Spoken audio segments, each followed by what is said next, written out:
Bien, buenos días.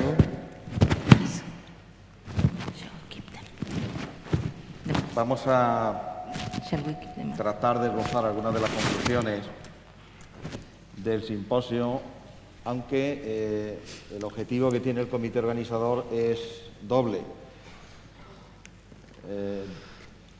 De un lado, elaboraremos unas conclusiones más completas que las que hoy podamos aquí. Manolo, si te quitas la máscara, a lo mejor es que no te oyen bien, dicen. ¿Qué? Que no te oyen bien. Ah, perdón, es que tengo esto No, puesto. de la máscara, dicen. Ah, perdón. Sí, decía que el objetivo que tenemos es doble. De un lado, vamos a elaborar unas conclusiones más completas de las que hoy podamos aquí adelantar en inglés, tratando de buscar un medio de difusión de una revista que nos permita recoger estas conclusiones del simposio. Y por otro lado tenemos el compromiso de una institución jiennense, que es el Instituto de Estudios Jiennenses, también de la Diputación Provincial de Jaén, para que elaboremos unas conclusiones también en castellano, que podamos difundirlas a los operadores, básicamente, bueno, de todo el que esté interesado, ¿no? Aquí lo que vamos a hacer ahora es un poco contando con las personas que han estado moderando algunas de las distintas sesiones, de las mesas, pues que nos hablen un poco de algunas de las ideas que hemos vertido en este simposio. De manera que yo creo, voy a dar la palabra en primer lugar a Alessandro. Alessandro, okay.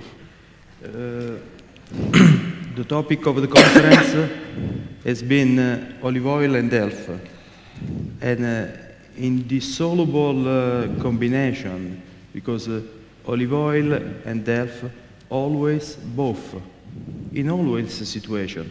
And if I think this is a situation is typical of the olive oil, not the other vegetable oils, and I think that this is a win thing that is very important, the communication of this to the population in all the world, because this combination is easy for Italy, is easy I think for Spain, but it's not easy for many other places, many other countries in the Mediterranean area and in other places of the world. And I think that this conference is a good opportunity to communicate this message in all the world. Yesterday we have listened some presentation that a little bit amount of the speakers speak about this combination, but if I check on the scientific website for the papers, there are much papers that speak about this combination. And yesterday during my discussion I have underlined that is important the combination with the health, but in the same time it's important to understand that if I start from the olives to the oil, for example, the phenols content that pass from the olives to the oil is about 2-3%, not more. And if I think that in the olives there are, for example, 9,000 ppm of polyphenols, in the oil 300-400 ppm, a little bit amount. How can determine the passage of the polyphenols from the olives to the oil? This is another interesting topic, and we must always to see all the critical points during the production chain, from the field to the table. And I think that if we see all these interesting points during the conference, we can improve this, to communicate this to the miller, to the farmer, to the bottler, to pass the high quality from the farm to the fork. Muchas gracias. Thank you, Sandro. Vasily.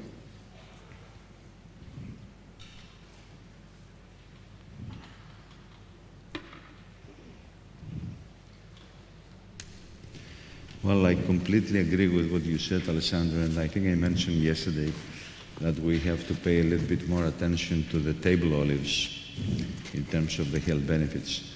Now, for the health benefits, as you said, there is always, if you look at the publication records, every day they are coming up more and more and more. Very important issues right now is cognitive function, and especially, Alzheimer's disease and prevention, and there are a lot of, we heard from the talk about the positive beneficial effects. We need more research on that. We need more coordinating efforts, and the way that we need to go is what we call translational epidemiology. You heard some of the studies yesterday, especially meta-analysis and stuff like that.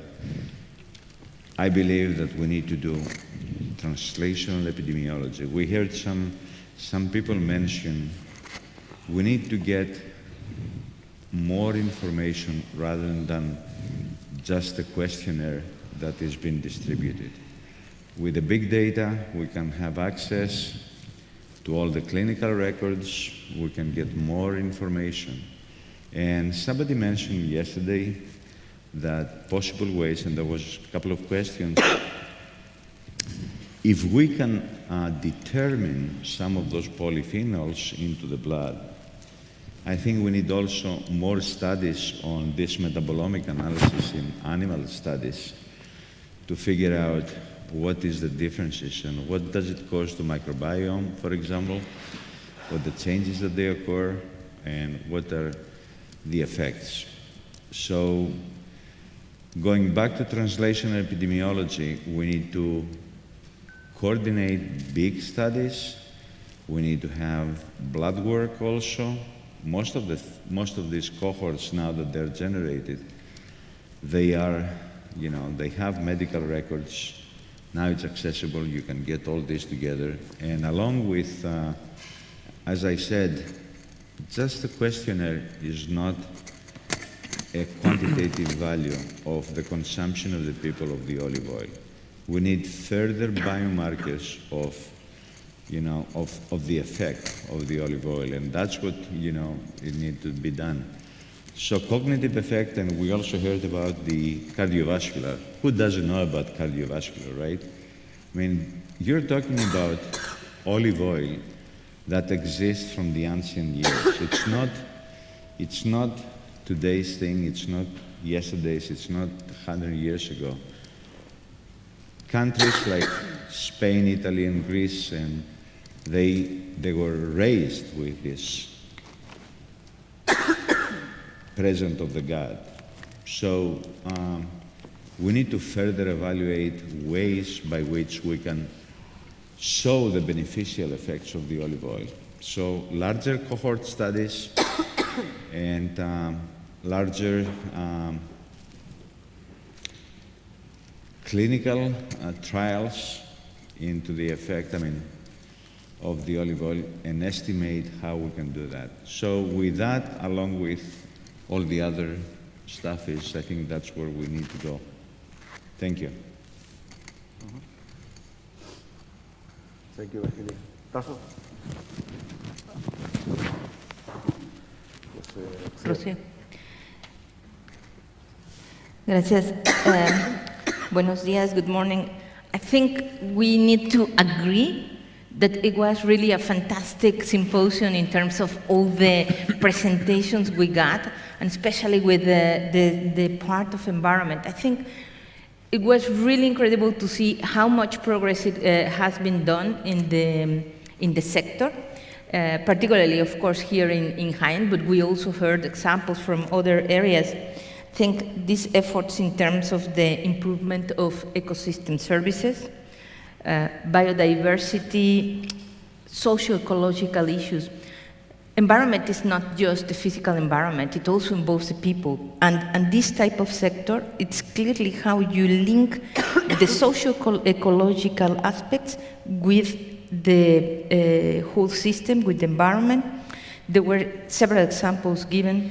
The improvements also in terms of the production, how some standards are coming up, how we can work with labels that show about environmental and social sustainability.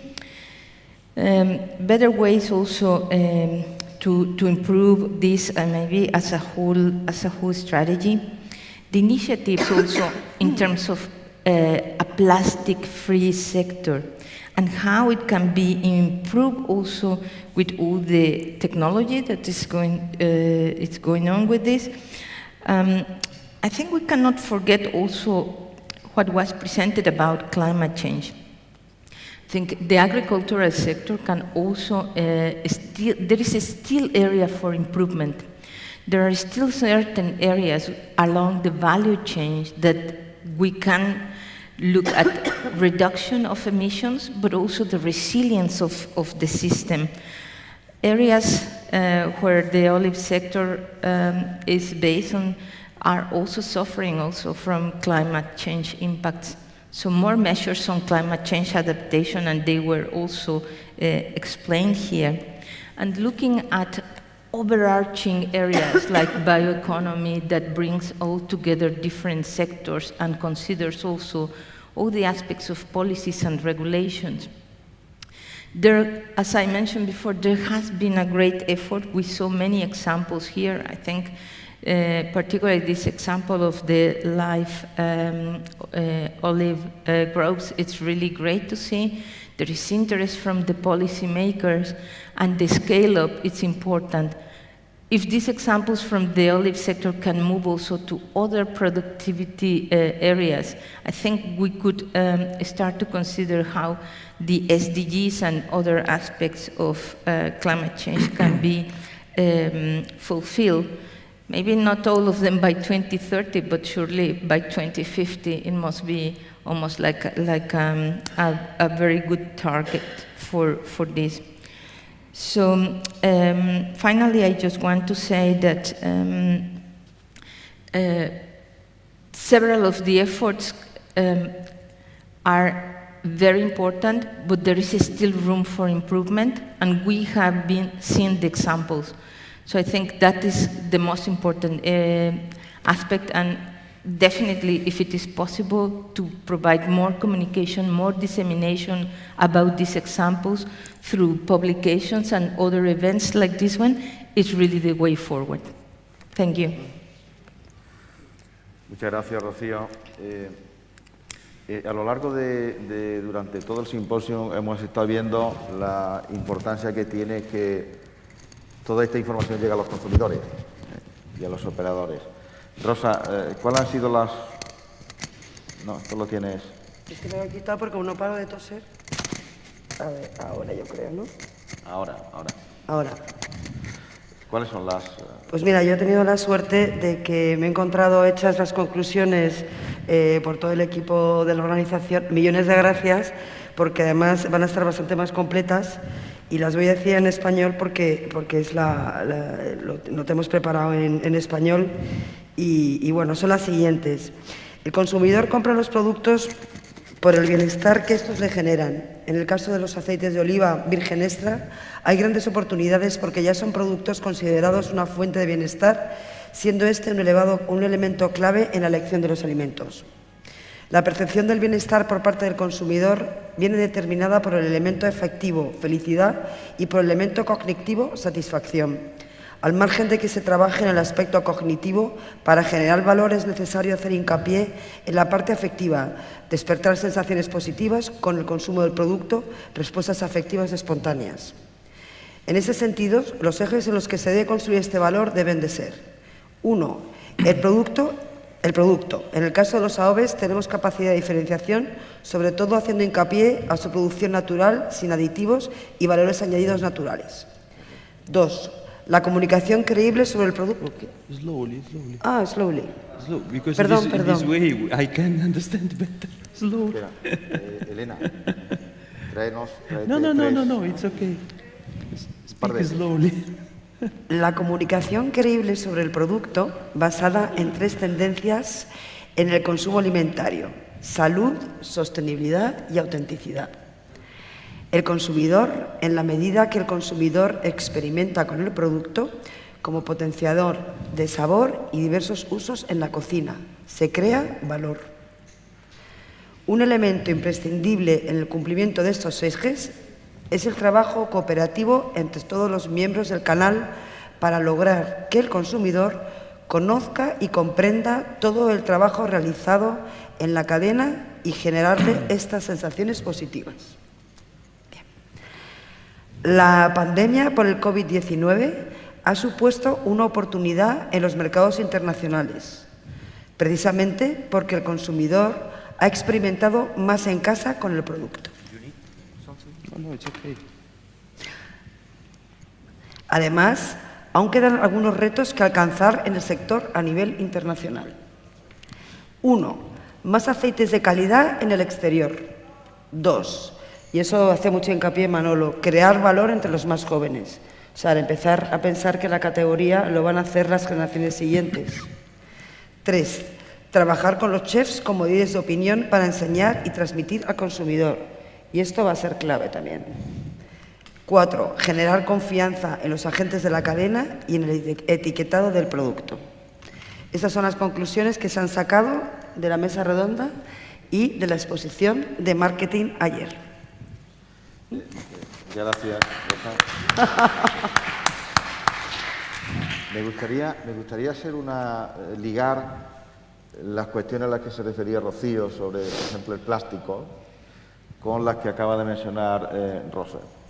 Salvo el año 2020, en el que por la pandemia el consumo de aceite de oliva creció mucho en los principales países productores, Grecia, Italia y España, lo ponía de manifiesto Jaime el otro día, veníamos arrastrando en la última década una reducción de 500.000 toneladas en el consumo de aceite de oliva en Grecia, que ha sido espectacular, Italia también y España.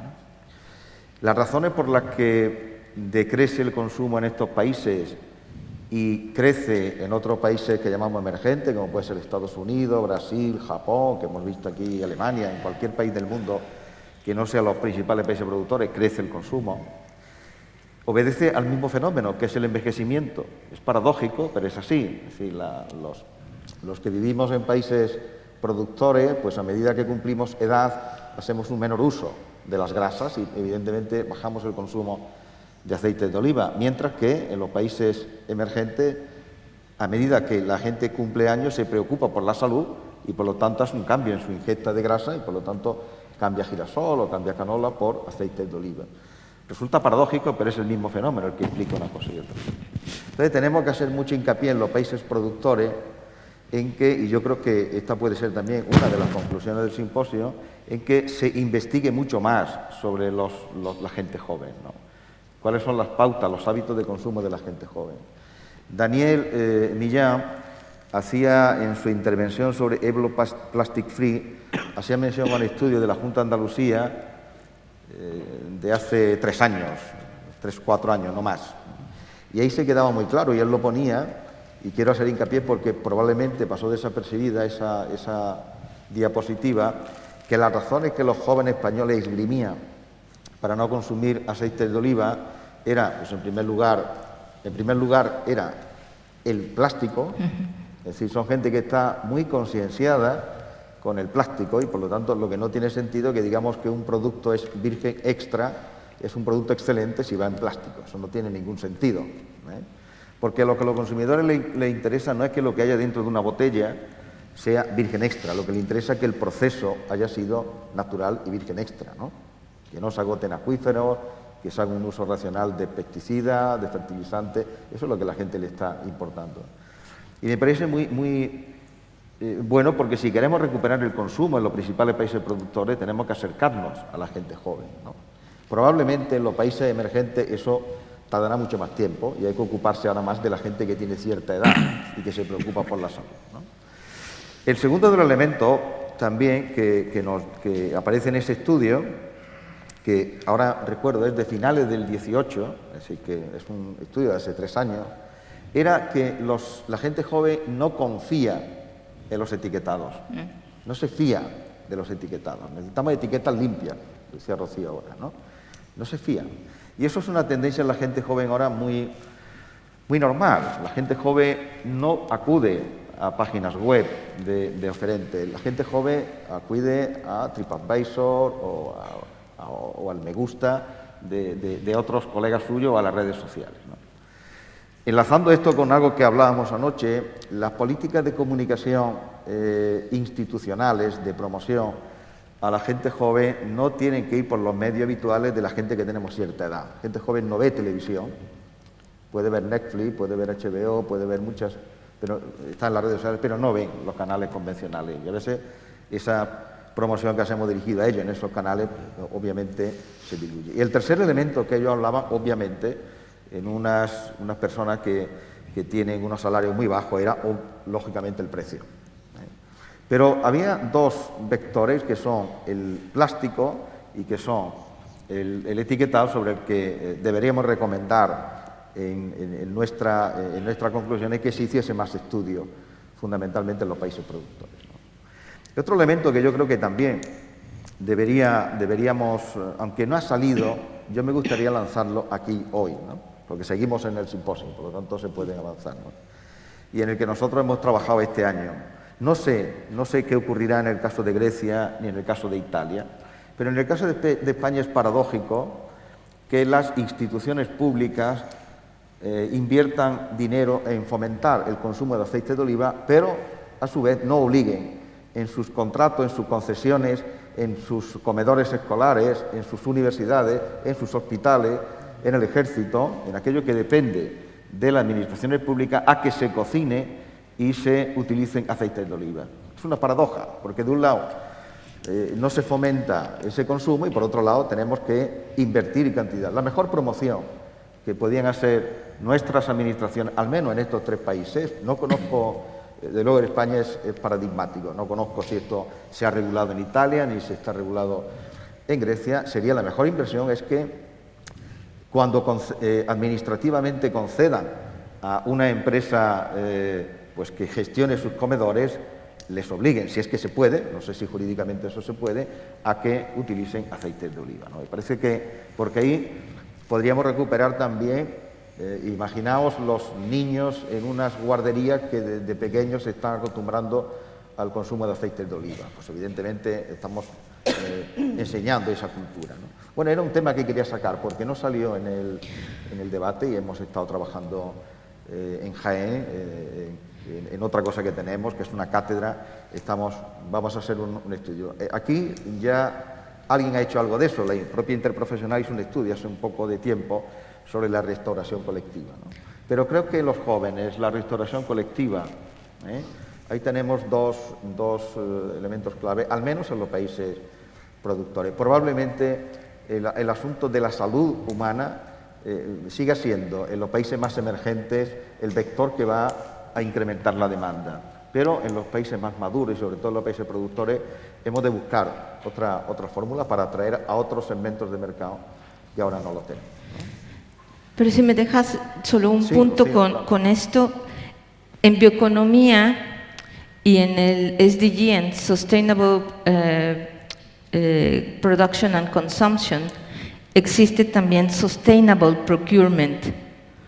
Sustainable Procurement, la Comisión Europea ha tratado de que se cumpla más exactamente para que los productos que son sustentables, que tienen alguna característica que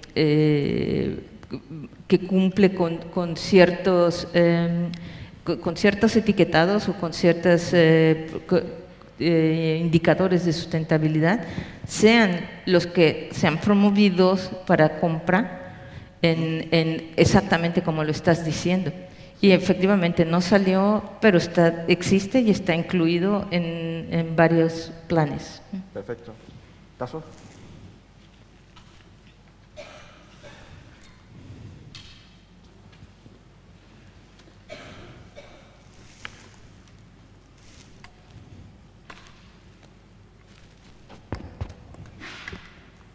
I decided to walk and talk because I didn't have my coffee. I was going to fall asleep.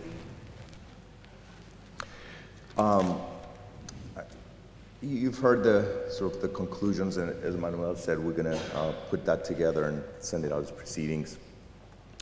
I'm going to pick up something from what Manuel said at the end and talk about challenges, because as I was listening to all the presentations and the discussion, there's always some good things that are coming out, but there's also challenges. For every presentation, I challenge you to find the challenge that comes from that. So last night I was thinking there's two big components and two big areas we've been talking about the last 2.5, 3 days, human health and planetary health. And underneath all that, we're talking about research, education, and community engagement. Community being defined as anybody from the consumer back to the producer and people who are doing research in this. And I think you've heard a lot of the quick summaries on what we've been talking about. And starting the symposium, we had the EU Commission represented, and also at the end. You can see at that level there's a lot of engagement in this thing, in this field, and we have to capitalize on that because there's going to be challenges. I think the pandemic, in a way, reset us in our thinking. How do we move forward with this?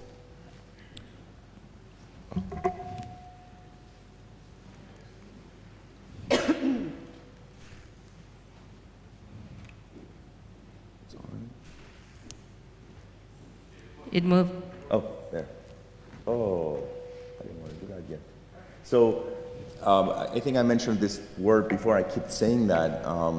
We need synergy between the two, I'm going to call them two worlds, the human health, the people focusing on human health in their research, community engagement, education, and all of these things, including marketing, the environment, circular economy, fall under these categories. So we need the synergy between the two.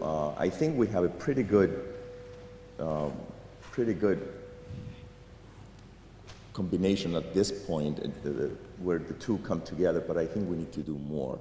And symposia like this are exactly have that objective, to bring people working from different spaces together and talk about these things.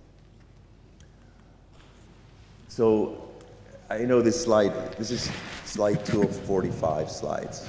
Everybody ready for 45 slides? I think, this slide is only 4 bullets, but it has, to me, what should be the beginning of new ideas, how we formulate them. What are the objectives of whatever we're going to undertake in creating that synergy between the planetary health and the human health side? And what are the key results? I mean, I'm sure if you ask people here on stage and the audience, we all have a common objective, but how we assess that could differ. The key results we're looking at, and it's okay. We need to think outside that box where we're used to doing our work. So, pretty simple questions. What are we trying to achieve when? Where, because something that's done here, for example, might not be applicable in Greece or Italy or any other country, but how do we get there? And I think ultimately the goal is to get to some level where those two big circles are together, planetary and human health. To me, this is at least the way I've seen this grow over the last few years, the symposia bringing together people. We're trying to create that Venn diagram, sort of overlaying the two circles overlaying each other. So I'll leave it there. Hopefully that gave you some food for thought as we move forward, and I'll pass it back to Manuel.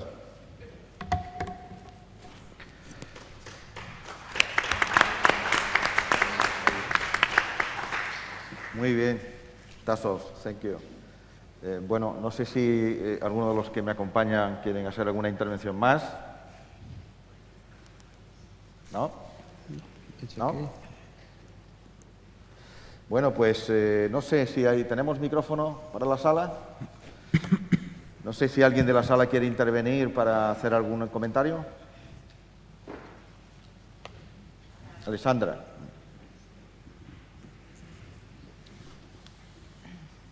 So what I would add to Tasso's slide is that the thing that we can never forget is that there is this economic circle, because that will make all of this possible. So this is where the engagement of industry I think is so important, and keeping an eye on that, the market end of the chain, that anything we do in human and planetary health as objectives, that we've got to remember the elephant in the room, which is that there is this economic element. I just want to add that to the diagram.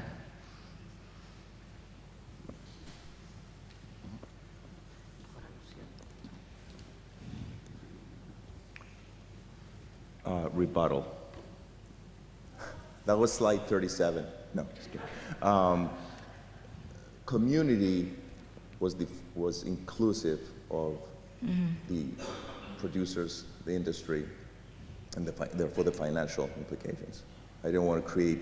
I think sometimes we try to put a lot of things and separate things out, and I wanted to keep it the two big things we're talking about. I agree. Without the industry, we don't have a product. That's clear.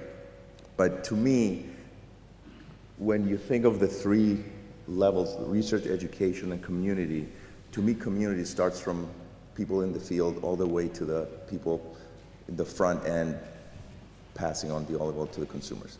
Okay, I get that, but you have a much kinder view of economic forces than I.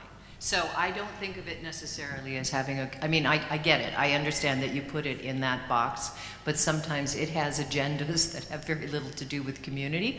So it's semantics, I think, is that I see it as a force that exists, not necessarily in service of what I consider community. So that was why I didn't put it in that category. Yeah, I guess it's a matter of where do we start?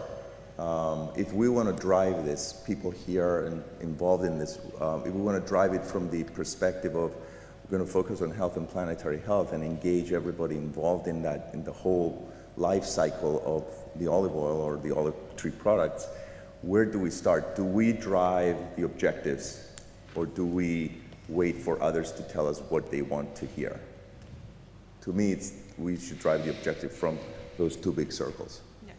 I would agree with that, but I just think we have to remember that that those forces can be obstacles as well as allies, and then we always have to keep that in mind. Yeah, they're challenges, but I think if we drive the objectives, eventually, hopefully, they'll have to come along.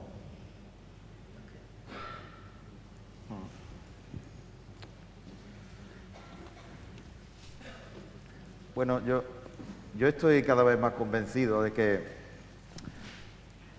de que hay una mayor conciencia sobre la sostenibilidad de los consumidores, y eso creo que viene bien para el sector oleícola, ¿no?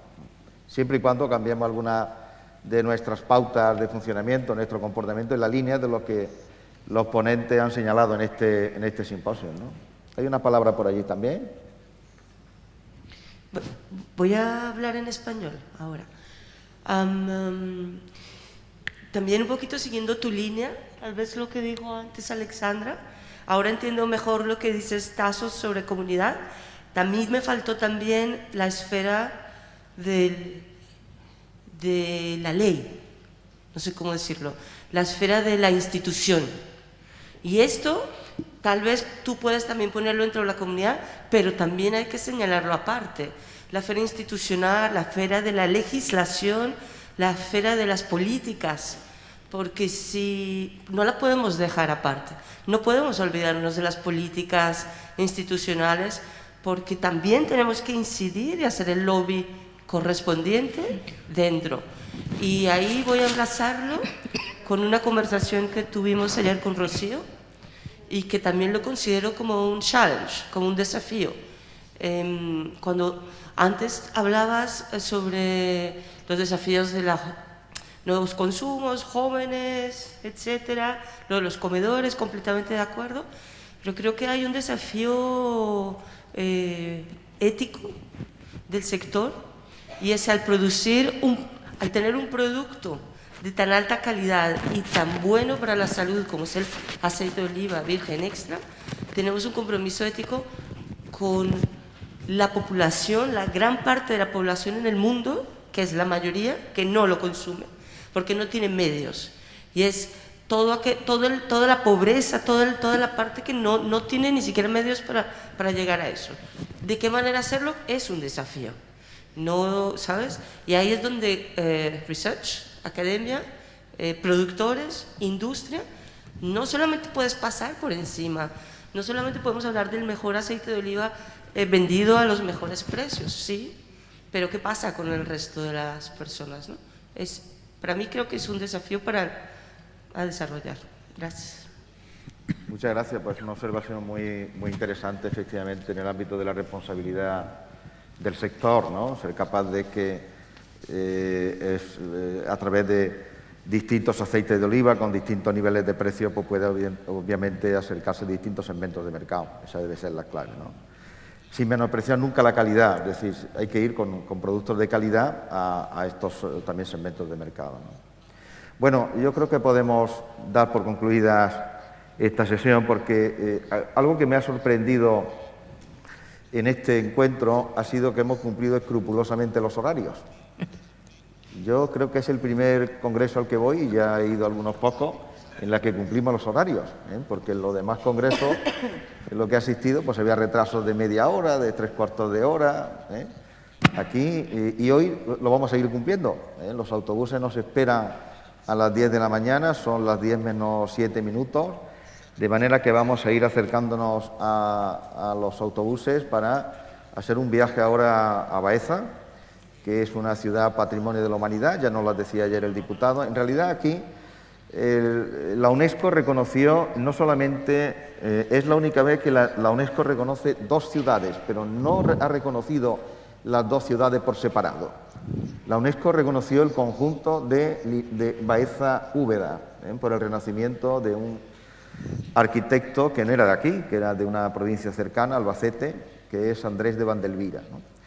Pero como después seguramente no vamos a tener oportunidad, os animo a que cuando vayáis en el autobús contempléis, sobre todo a la altura, vamos a pasar un pueblo que se llama Mancharreal, después vamos a pasar por un pueblo, mirar a la izquierda y veréis la almazara de Castillo de Canena, que es una almazara muy bonita, ya veréis ahí con unos edificios blancos. Y a partir de ahí os animo a que contempléis el paisaje del olivar. Vais a comprender, la gente que venís de fuera, por qué se habla aquí del mar de olivos, se hablan de los 66 millones.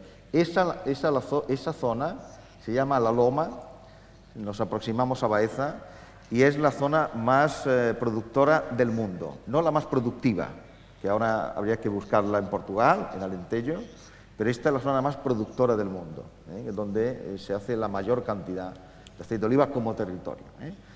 Contemplar ese paisaje porque merece la pena. Y luego espero que en Baeza tengamos la oportunidad de ver otro paisaje que os va a sorprender, que es Sierra Mágina. Ayer decía el diputado, y con esto ya me callo, no sé que yo sea el que incumpla lo de los autobuses, decía el diputado que hay algo que incluso los jiennenses no sabemos, o muchos no saben, y es que esta provincia, que está en el sur de España, es la que tiene mayor superficie de espacios naturales de España.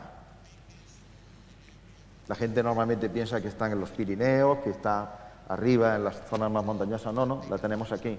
Y hoy vamos a tener la oportunidad de poder mostrarla a todos los que nos visitéis. Muchísimas gracias y, bueno, damos por concluidas las conclusiones. El congreso ya lo concluimos ayer tarde, pero estas conclusiones que el comité organizador luego elaboraremos con más detalle, os la pasaremos evidentemente, la subiremos a la página web. También subiremos a la página web todas las fotos, un vídeo que hemos estado haciendo. ¿Las ponencias también? Sí, todas las presentaciones y luego trabajaremos en esos 2 ediciones, una en inglés y otra en castellano. ¿De acuerdo? Muchas gracias.